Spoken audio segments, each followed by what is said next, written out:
Students, our next topic is position vector. Position vector का motion में काफी important role है. अब नेक्स्ट इसके बाद हमने मोशन पढ़ना है काइनेमेटिक्स, तो उसमें पोजीशन वेक्टर का बहुत इंपॉर्टेंट रोल है, तो इसको ध्यान से समझना. Position vector is used to represent the instantaneous position of a point particle. Instantaneous का मतलब होता है at a given instant, at a given t is equal to t. अब पॉइंट पार्टिकल का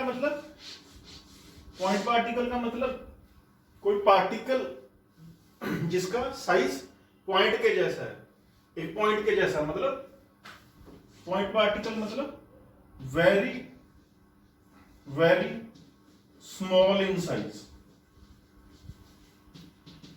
particle is very very small. Instantaneous का मतलब क्या है? At a given t is equal to t. So position vector is used to represent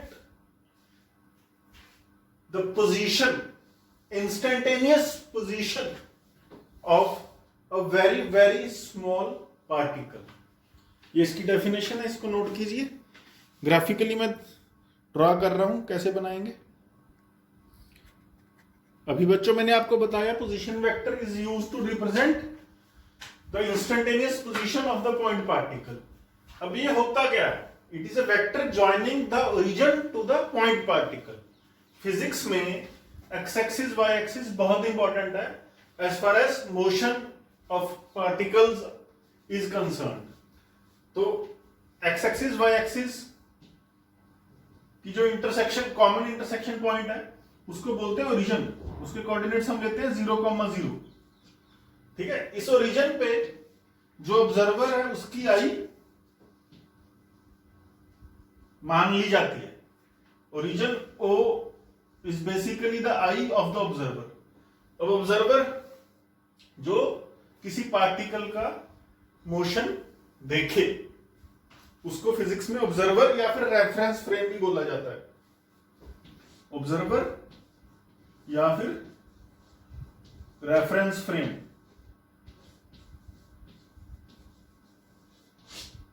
अब reference frame में क्या होता है? ये एक पर्सन है, ये मैथमेटिकली मोशन ऑब्जर्व करता है. इसमें 3 एक्सिस होंगे, एक्स एक्सिस, वाई एक्सिस और Z axis. Z axis board के प्लेन से परपेंडिकुलर और वो भी ओरिजिन से पास हो रहा है. जहां तीनों एक्सिस मीट करते हैं उसको बोलते हैं ओरिजिन. तो ओरिजिन पे ऑब्जर्वर की, रेफरेंस फ्रेम की आई रहती है. ये क्या है? This is a stopwatch. It is used to measure time instant, initial time instant, final time instant. Stopwatch is used to measure time intervals. तो मैथमेटिकली मोशन इस तरह से ऑब्जर्व किया जाता है किसी भी पार्टिकल का. कार है, एरोप्लेन है. अब हमने क्या मान लिया? अब पढ़ के रहे हैं हम पोजीशन वेक्टर. अब हमने पार्टिकल को क्या मान लिया? पॉइंट पार्टिकल, जिसका साइज एक पॉइंट की तरह है. मान लीजिए late at a given t is equal to t, the particle under observation is at point P. P के कोऑर्डिनेट्स हैं x, y. ठीक है जी. तो position vector is a vector joining the origin to the point particle. अब कैसे? It is a vector, position vector is a vector joining the origin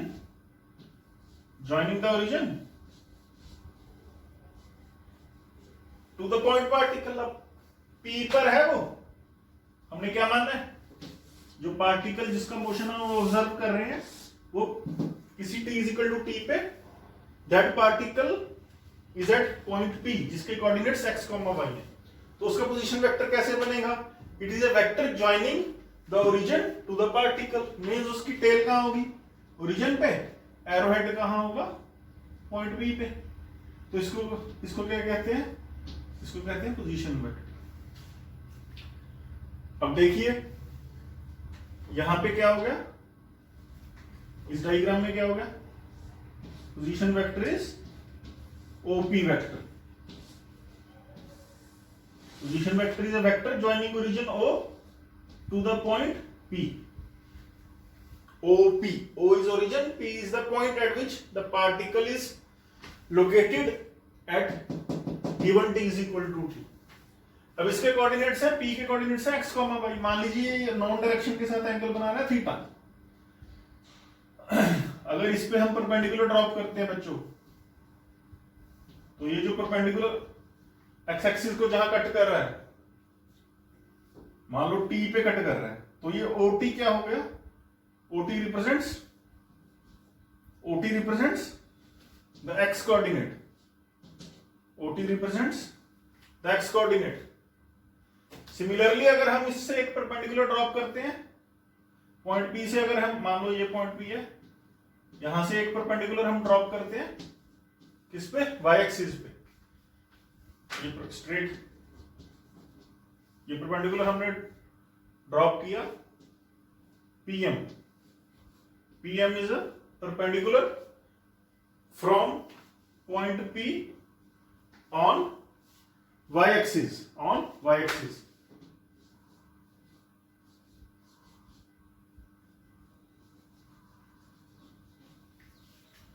तो ये क्या हो गया? OM represents the y coordinate of point P. अब बच्चों देखो OPT is a right angle triangle. इसमें OT क्या है? OT क्या है? OT is the length of OT is x meters. OM equals PT. PT equals y. अब ये राइट एंगल ट्रायंगल बन गई बच्चों। OPT is a right angle triangle. OPT is a right angle triangle. अगर इस right angle triangle में हम Pythagoras use करें तो हमारे पास क्या आ गया? Hypotenuse square OP square equals OP square equals perpendicular square PT square plus base square plus OT square. अब हमें पता है OT is x, PT is y, OP represents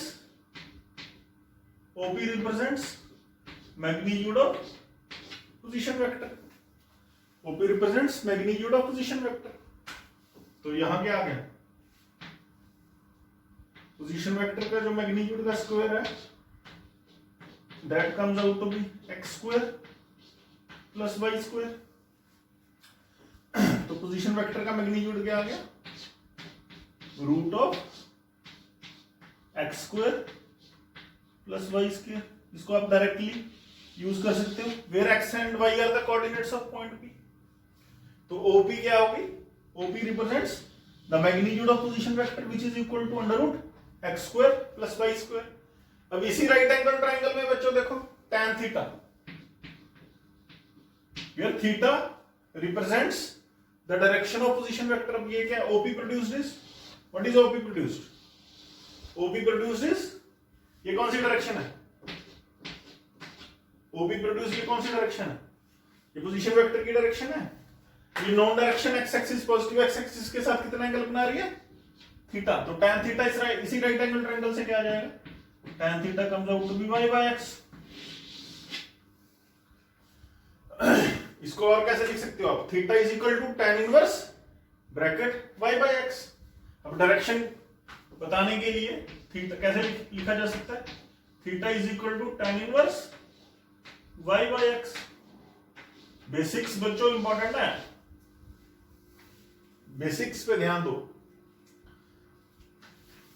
इसको अच्छे से समझो, हो सके तो 2 बार सुन लो इसको। बच्चों अब कुछ डेफिनेशंस हम समझ लेते हैं, सम डेफिनेशंस इन वेक्टर्स। सबसे पहला है पोलर वेक्टर्स। पोलर वेक्टर्स वो वेक्टर्स होते हैं जिनका कोई स्टार्टिंग पॉइंट हो या फिर उनका कोई पॉइंट ऑफ एप्लीकेशन हो, कहीं पे वो लग रहे हो, जैसे डिस्प्लेसमेंट, फोर्स एटसेट्रा, इनको पोलर वेक्टर्स कहा जाता है। जैसे डिस्प्लेसमेंट देखिए, आप पॉइंट ए पर थे, ये पाथ फॉलो करते करते आप यहां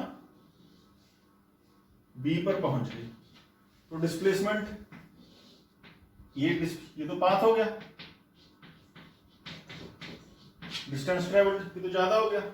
ये क्या है? ये तो पाथ है ना आपका, जो आपने पाथ फॉलो किया। डिस्प्लेसमेंट क्या है? A B. तो डिस्प्लेसमेंट क्या है? A B. तो इसका स्टार्टिंग पॉइंट है ना, पॉइंट ए से ये शुरू हुआ है, तो डिस्प्लेसमेंट वेक्टर है। तो ये क्या, कौन सा वेक्टर होगा? Polar vector. या फिर देखिए यहां कोई बॉक्स पड़ा है, हम इसको पुश करने लग जाएं, तो ये जो फोर्स लगा रहे हैं, तो इसका कोई पॉइंट ऑफ एप्लीकेशन है ना, पॉइंट 1, ठीक है। ये पॉइंट 1, इस पॉइंट 2 पे किसी ने इसको ऐसे दबा दिया, ये फोर्स है मान लो F1, तो F1 का पॉइंट ऑफ एप्लीकेशन क्या है? 2। F किस पॉइंट पे लग रही है? F पॉइंट 1 पे लग रही है, तो इसका पॉइंट ऑफ एप्लीकेशन है। तो ये भी क्या हो गया? Polar vector. जिस वेक्टर का पॉइंट ऑफ एप्लीकेशन हो, कहीं पे लग रहा हो या फिर उसका कोई स्टार्टिंग पॉइंट हो, उसको पोलर वेक्टर बोलते हैं। नोट करो इसको। अब बच्चों इसको, इसके बाद है नेक्स्ट, सेकंड है पैरेलल वेक्टर्स। पैरेलल वेक्टर्स वो वेक्टर्स होते हैं जिनकी डायरेक्शन सेम हो। जैसे मैंने एक एग्जांपल लिया, एक फोर्स है 15 न्यूटन टुवर्ड्स राइट, और एक डिस्प्लेसमेंट है मान लो 25 kilometre towards positive x axis. तो देखिए ये वेक्टर क्या हो गया? 15 न्यूटन टुवर्ड्स राइट क्या होता है? आई कैप, ठीक है जी। ये डिस्प्लेसमेंट क्या होगी? 25 किलोमीटर, ये भी आई कैप होगी, ठीक है जी। तो इन दोनों की डायरेक्शन देखिए क्या है, दोनों का यूनिट वेक्टर क्या है? आई कैप। तो जिनकी डायरेक्शन सेम, ठीक है, मैग्नीट्यूड चाहे कुछ भी, उनको क्या बोलते हैं? Parallel vectors. अब parallel vectors are those vectors which have same direction. अब थर्ड क्या हो जाएगा? Anti parallel vectors. अब एंटी पैरेलल में क्या हो जाएगा? These are those vectors which have opposite direction, इनकी डायरेक्शन opposites हो। These are those vectors having angle of 180 degree between their directions। अब ये देखिए, इसको करने के लिए मैं कैसे, मान लीजिए ये फोर्स है 15 न्यूटन, इसको नहीं मैं छेड़ रहा, इसको मैं क्या कर रहा हूं? This displacement is towards negative x axis बोल दूं, तो ये क्या हो गया? यहां पर क्या हो गया? ये माइनस आई कैप हो गया। अब यहां पर डायरेक्शन की इक्वलिटी नहीं है। फोर्स की जो डायरेक्शन है, फोर्स की बच्चों जो डायरेक्शन है वो तो आई कैप, ये उसको मैंने छेड़ा नहीं, बट ये जो डिस्प्लेसमेंट की डायरेक्शन है ये क्या होगी? माइनस आई कैप, ठीक है जी। तो हियर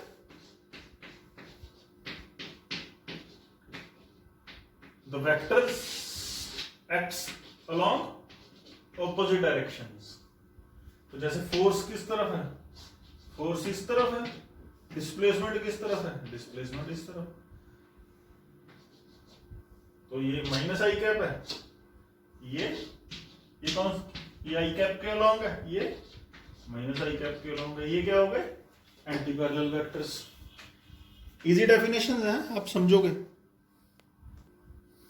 अब हमसे पूछा गया है इक्वल वेक्टर्स और नेगेटिव वेक्टर्स में क्या फर्क होता है? इक्वल वेक्टर्स, अगर दो वेक्टर्स इक्वल हैं, मान लो vector A is equal to vector B, और नेगेटिव वेक्टर जैसे मान लो कोई और नाम ले लेते हैं हम, vector P is negative of vector Q.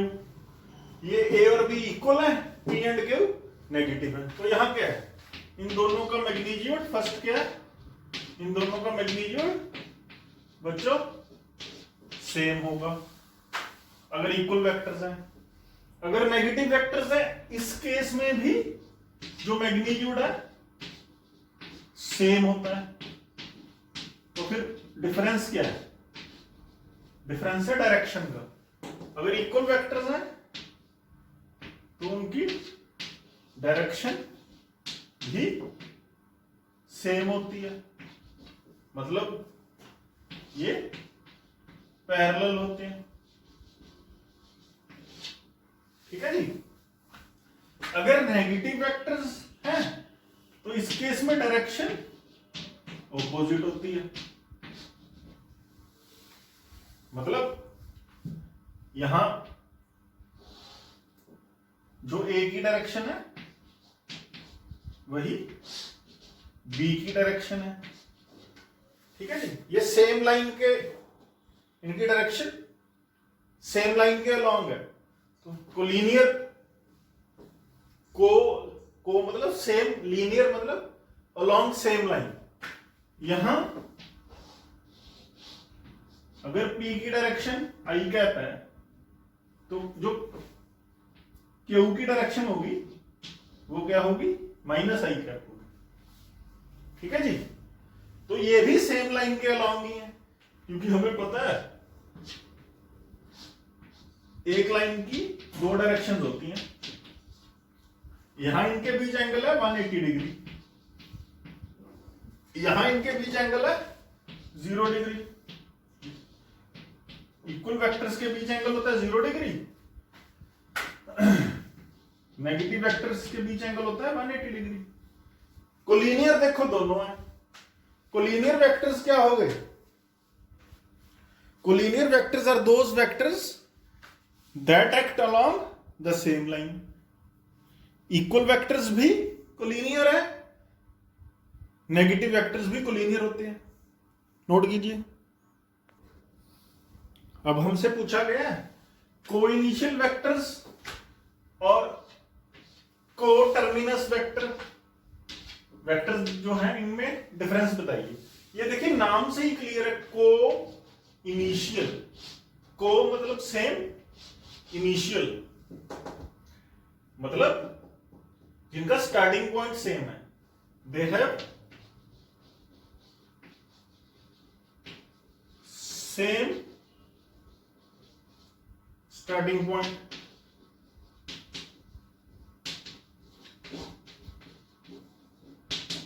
जैसे देखिए, मान लीजिए पॉइंट ए पर दो buses, point A represents bus station, यहां पर दो बसेस इनिशियली मौजूद है। अब जो बस 1 है वो इस तरफ चली गई, उसकी डिस्प्लेसमेंट क्या होगी? S1। ये क्या हो गया? ये क्या है? यहां दो बसेस, पॉइंट ए पे दो बसेस मौजूद थी। ठीक है जी, 1 और 2। इसको ऐसे लिख लो, ये फर्स्ट बस है, ये सेकंड बस है। Point A represents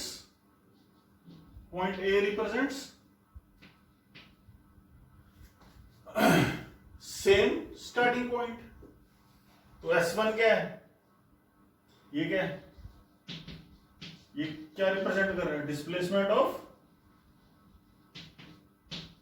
first vehicle, first बस।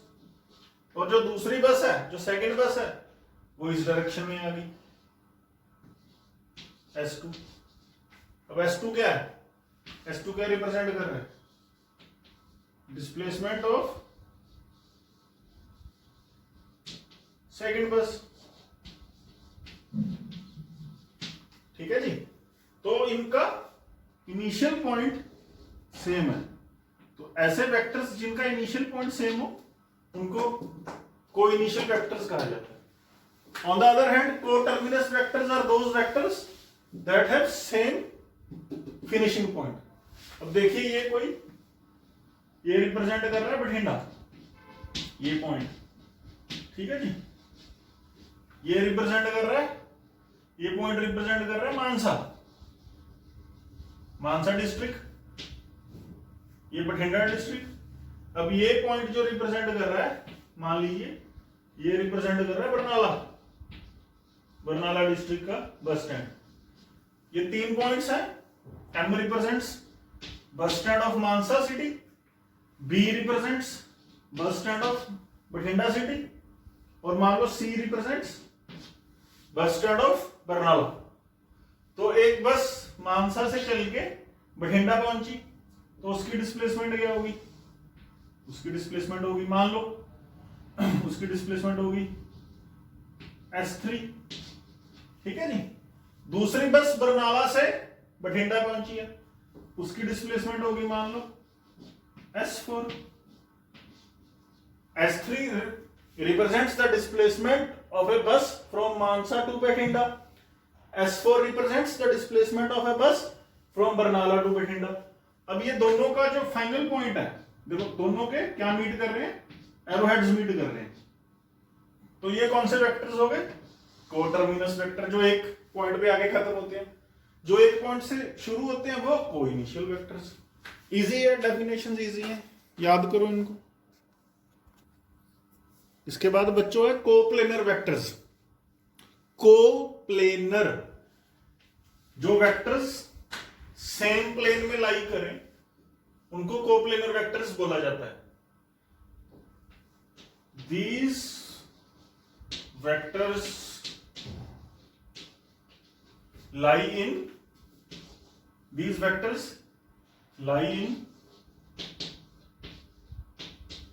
same plane. These vectors lie in same plane. जैसे मान लीजिए ये बोर्ड का प्लेन क्या होता है? बोर्ड का प्लेन होता है ये y एक्सिस, ये क्या होता है x एक्सिस। बोर्ड का प्लेन क्या हो गया? xy plane. ये कौन सा प्लेन हो गया? xy plane. जितने भी वेक्टर्स xy प्लेन में होंगे, मतलब उनकी टेल भी और एरोहेड भी इस बोर्ड के प्लेन में होगा। All vectors are coplanar. जैसे ये कोई वेक्टर A है, ये कोई वेक्टर B है, ये सेम प्लेन में लाई कर रहे हैं। मान लो ये कोई वेक्टर C है, ठीक है जी।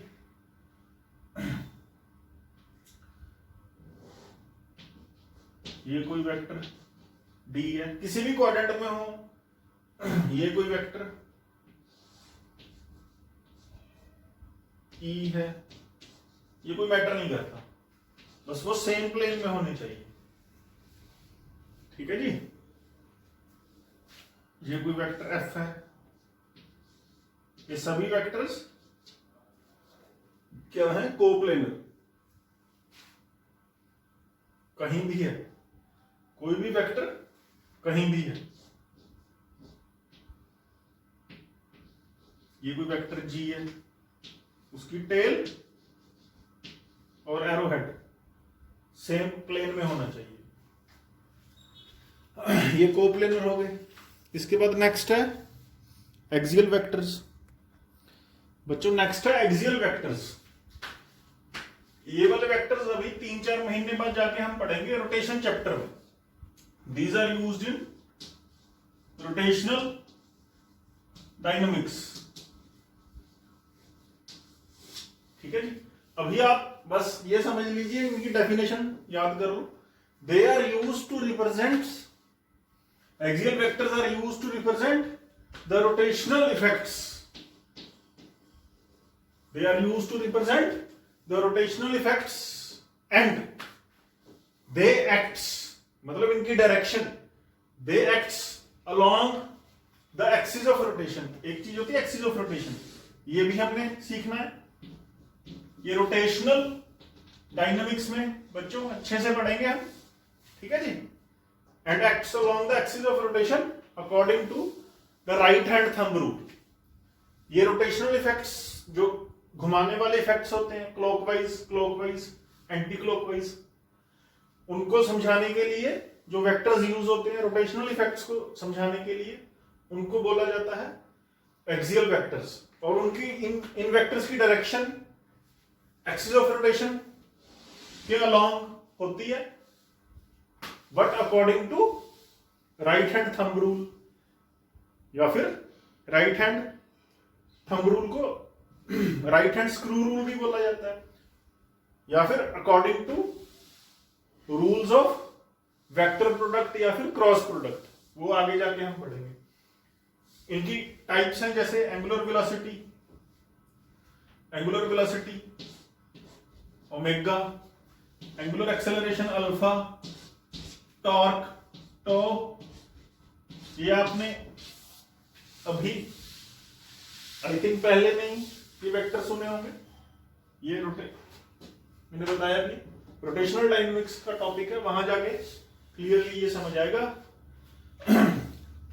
फॉर नाउ आप इसकी डेफिनेशन याद कर लीजिए, सिर्फ यही एक्सियल वेक्टर्स की डेफिनेशन याद करने के लिए बोल रहा हूं मैं आपको।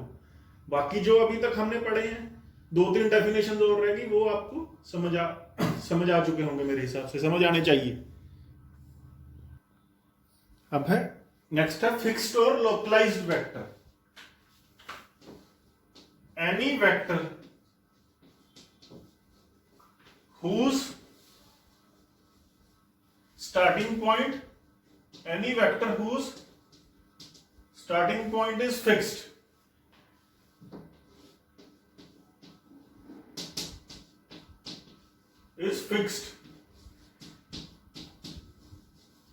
ठीक है जी। अभी जैसे मैंने आपको बताया, उसको क्या बोला जाता है, फिक्स्ड या लोकलाइज्ड वेक्टर। जैसे अभी मैंने बताया पोजीशन वेक्टर आपको समझाया, कोई वेक्टर किसी पॉइंट P पे है, ठीक है, तो P पे ही है, वो रेस्ट पे है। यहां मान लो कोई कार खड़ी है, कार एट रेस्ट, उसका इंजन फेल हो गया, या मान लो उसमें से इंजन ही निकाल लिया हमने, car at rest at point B, ठीक है जी। तो जो हमारी ओरिजिन है उसके रिस्पेक्ट से इसका पोजीशन वेक्टर चेंज ही नहीं होगा। आप देख रहे हो 2 महीने से कार यहीं खड़ी है, तो इसका पोजीशन वेक्टर क्या है, R, ठीक है जी।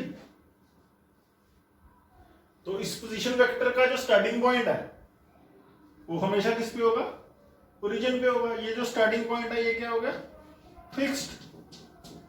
तो ऐसे वेक्टर को क्या कहा जाता है, फिक्स्ड और लोकलाइज्ड वेक्टर, जिसका स्टार्टिंग पॉइंट हमेशा फिक्स्ड रहे। मान लो आप कोई डिस्प्लेसमेंट की बात कर लेते हैं हम, तो आप ये पाथ फॉलो करके पॉइंट 1 से 2 पहुंच गए, तो डिस्प्लेसमेंट क्या होगी, ये आपने पाथ फॉलो किया तो डिस्प्लेसमेंट क्या होगी, ये S होगी। तो इस डिस्प्लेसमेंट का जो स्टार्टिंग पॉइंट है, जो टेल है, टेल रिप्रेजेंट स्टार्टिंग पॉइंट, ये फिक्स है हमेशा, तो ये क्या हो गया, एक लोकलाइज्ड वेक्टर या फिक्स्ड वेक्टर, ठीक है जी। इसके बाद लास्ट है नॉन लोकलाइज्ड वेक्टर।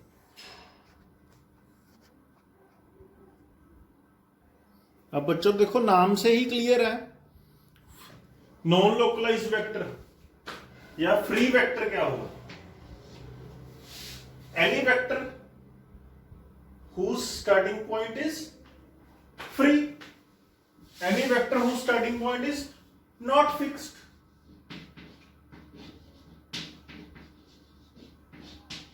मतलब फ्री है उसको क्या कहेंगे, नॉन लोकलाइज्ड वेक्टर।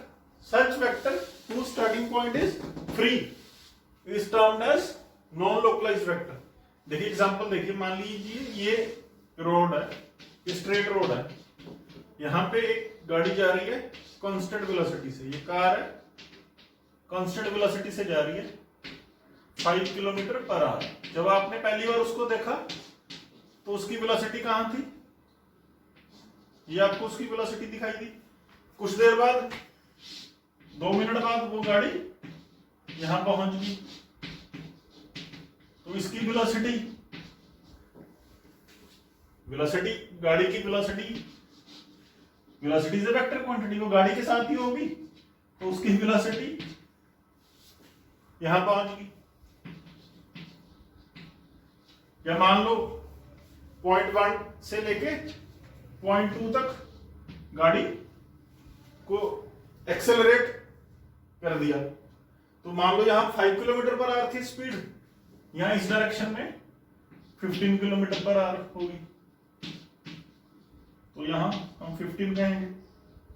तो ये वेलोसिटी, अब जब गाड़ी यहां पहुंच चुकी है तो यहां तो उसकी वेलोसिटी नहीं है ना, जहां गाड़ी पर आपका ध्यान, अब ध्यान से देखिए, जहां गाड़ी मौजूद है उसकी वेलोसिटी वहीं पर है, तो इसकी टेल, जो वेलोसिटी की टेल है, स्टार्टिंग पॉइंट, वो गाड़ी के साथ साथ आगे मूव हो रहा है, तो such a vector is called free vector.